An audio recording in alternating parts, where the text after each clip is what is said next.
10 বার ওই মন্দিরে প্রণাম করা হয়ে গেছে। সব রীতিনীতি মেনে আসবেন, জুতো পরে আসবেন না, পুলিশকে জুতো পরে মন্দিরে তুলবেন না, আর উনি আসার আগে কুকুর দিয়ে ঠাকুরের মন্দিরকে শোকাবেন না। রীতিনীতি মানবেন। ভক্ত সবাই সমান। যদি ভক্ত হিসেবে কেউ আসেন, মতুয়া রীতিনীতি মেনে আসবেন।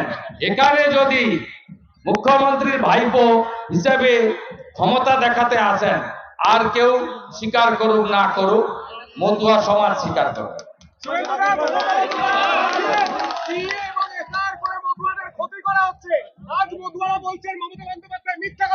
শাসক দলের নেতারা মুখে এগুলো বলছে, কিন্তু এদের কানে কানে বলছে সিএ তে অ্যাপ্লাই করো, হ্যাঁ কিনা? ওরা বলছে না?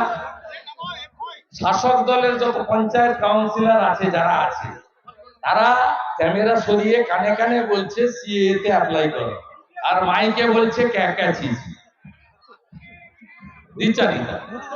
মোদি হ্যায় তো মুমকিন হ্যায়। কোন মতুয়ার নাম হিন্দু শরণার্থীর নাম ভোটার তালিকা থেকে কাটতে দেব না, দেব না, দেব না। একটাও